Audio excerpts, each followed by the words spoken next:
Ja, La Palma ist echt eine der schönsten Inseln, die wir 2024 besucht haben. Ihr habt schon ein paar von unseren Wanderungen gesehen. Wahnsinn, was für Vulkanlandschaft es dort gibt. Wer die noch nicht gesehen hat, kann gerne da reinschauen, ihr verpasst sonst was. Aber auch abgesehen von den Wanderungen gibt es ein paar richtig schöne Orte, die uns auch teilweise ziemlich überrascht haben. Und die seht ihr in diesem Video. Also, gehen wir's an. Fangen wir gleich mal an mit dem Mirador Chaude de las Hesperides oder so ähnlich. Miradors gibt es ja ganz viel auf der Insel, sowie auch auf den anderen Kanarischen Inseln. Und dieser da liegt nördlich von Santa Cruz an der LP1 und zeigt eine spektakuläre Schlucht. Der Kontrast mit dem Berg, der aus der Schlucht so herausragt, und die tiefen Täler, gemeinsam mit dieser Brücke da im Hintergrund, es gibt einfach eine richtig coole Einstimmung für die Insel. Ja, und wenn wir schon bei so spektakulären Landschaften in Kombination mit Straßen sind, dann müssen wir unbedingt die LP 109 nennen.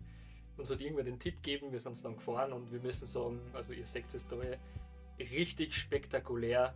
Im Norden der Insel schlängelt sich die Straßen einfach in der abgelegensten Bergregion Kurve um Kurve zum nächsten Aussichtspunkt. Ihr seht, wir haben auch zwischendrin immer wieder mal gestoppt und die Drohne rausgefangen. Ja, richtig coole Aufnahmen. Man sieht da immer wieder, wo man durch einen Tunnel durchfährt, einspurig, richtig eng. Gegenverkehr kommt Gott sei Dank relativ selten. Also wir haben nur ein Auto oder so getroffen und deshalb ist es auf jeden Fall ein Geheimtipp.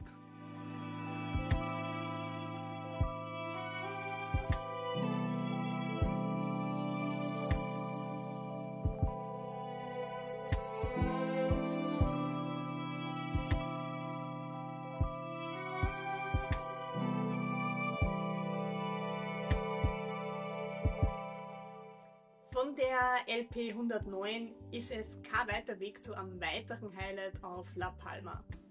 Wir sind am höchsten Punkt von La Palma angekommen. Er trägt den wunderschönen Namen Roque de los Muchachos und da sind wir jetzt. Man kann mit dem Auto direkt auffahren, also es ist jetzt keine bergsteigerische Leistung, aber wir sind trotzdem da und schauen einmal ein bisschen um. Genau. Keine sportliche Höchstleistung, aber gerade deswegen interessant. Immerhin sind wir trotzdem auf über 2400 Metern. Der Parkplatz ist relativ klar, man muss also immer wieder mal ein bisschen suchen, aber schließlich haben wir Glück gehabt. Und man kann dann auch ein bisschen herunterwandern auf einem gepflasterten Pfad. Dort gibt es einerseits Graben, andererseits sehr, sehr schöne Ausblicke.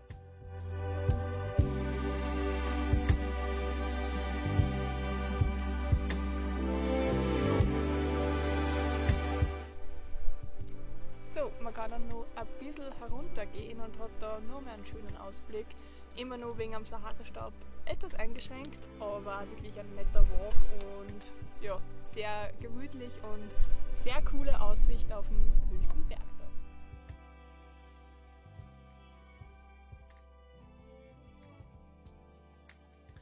Ja, weiter geht's mit einer adrenalingeladenen Fahrt hinunter nach Porris de Candelaria. An jeden Spanier, es tut uns voll leid mit der Aussprache. Ja, was ist spannend dort? Ihr seht da schon das Schüttel mit bis zu 30% Steigung ist das definitiv eine der steilsten Straßen, die man so fahren kann. Und da ist nur eine Vorspur, das heißt, es ist definitiv nichts für schwache Nerven. Unten gibt es dann eine Bucht, die ist dann nach einem kurzen Spaziergang relativ einfach zu erreichen und ja, wenn man da so schaut, die Felswände fressen schon fast dieses kleine Dorf und wir haben einfach gefunden, wenn man da so reinschaut, ist richtig einmalig eigentlich.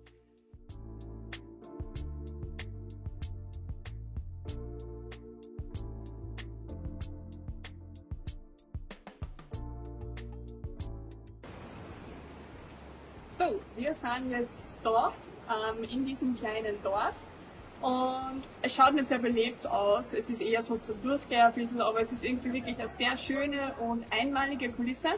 Deswegen lohnt sich. Wir haben uns dann auch die Frage gestellt, woher kommt es oder warum hat man da so den Gedanken, dass man in so einer Höhle was baut. Das war früher eine berüchtigte Schmugglerbastion. Heute lebt dort niemand mehr, man kann es als Airbnb sogar mieten, das eine oder andere Haus. Und ja, gerade die Geschichte und der Ort an sich machen das zu einem Highlight von La Palma.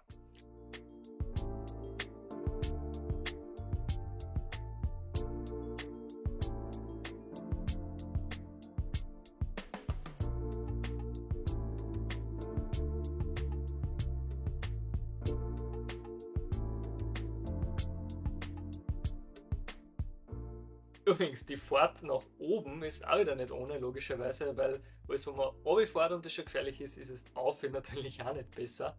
Und es sind immer wieder Autos entgegengekommen und wenn man da so hinunterfährt, unser Tipp an euch, bitte seid gute Autofahrer, ansonsten gibt es auch geführte Touren von oben, dann muss man sich das Ganze nicht durchmachen.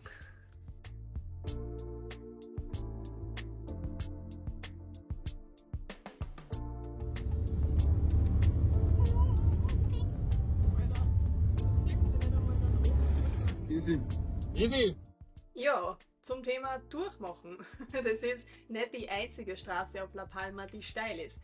Die steilste Straße, die der Axel je gefahren ist, führt hinunter zum Playa del Rio. Die Schwierigkeit liegt einerseits in der Breite, es darf einem nämlich wirklich niemand entgegenkommen, aber auch im Wechsel zwischen Schotter und Asphalt.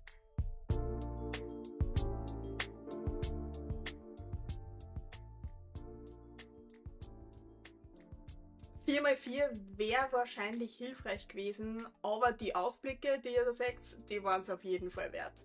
Unten gibt es dann so ein kleines verschlafenes Dorf, von dem aus man durch Lavafelder gehen kann zu verschiedenen Stränden, zum Playa de Martin oder zur Playa de los Rosquitos.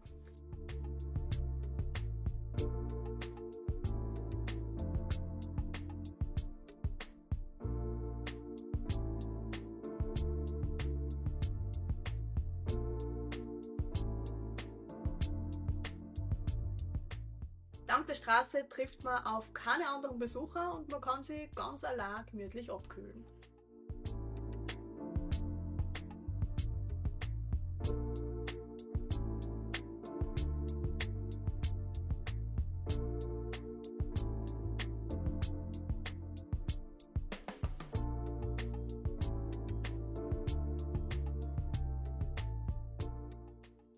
Stichwort abkühlen. Wer ein bisschen Adrenalin dabei spüren möchte, fährt am besten zu einem von den spektakulären Rockpools auf den Kanaren. Das ist unserer Meinung nach, nachdem wir mehrere Kanareninseln besucht haben, der spektakulärste. Und zwar bei den Roques Las Galeras. Richtig unscheinbar hinter einer Bananenplantage findet man da so einen kleinen Pool. Also der Weg dorthin ist nicht ganz ungefährlich, wie man sieht. Die Aufnahmen zahlen sich aber dann natürlich schon aus.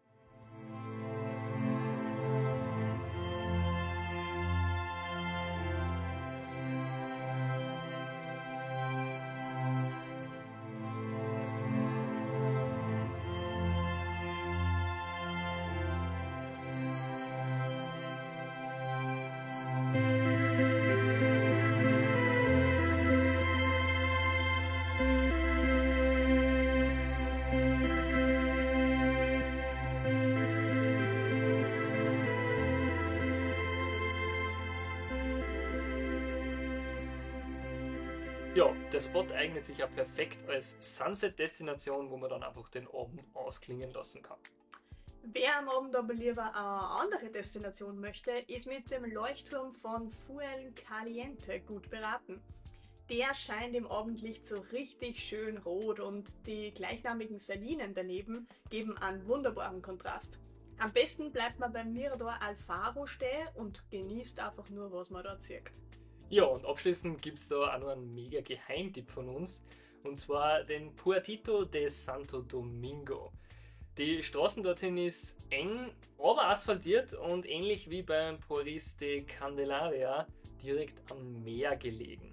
Das Highlight ist einerseits der Felsen, wo man sich darauf befindet. Ihr seht ja, die Drohne fliegt nach draußen und gibt dann ein richtig spannendes Panorama, aber auch für die Laura, die dort gesessen ist, war es wahrscheinlich kein schlechter Anblick. Das hat passt. Also, ja, das andere Highlight ist der Roque de las Tabaidas und der hat da so ein großes Loch im Felsen und ja, der war sehr spannend und auch wieder im Abendlicht natürlich ein richtig schöner Ort zum Ausklingen vom Tag. Ja, das war's schon mit unseren Highlights von La Palma. Kennst du schon oder würdet ihr andere hinzufügen? Ganz egal, ob ihr schon dort wart oder nicht, wir freuen uns so und so auf ein Like oder ein Abo oder sogar eine kleine Spende von euch, wenn euch dieses und andere Videos von euch macht ihr leicht da YouTube, oder? wenn euch dieses oder andere Videos von uns gefallen haben.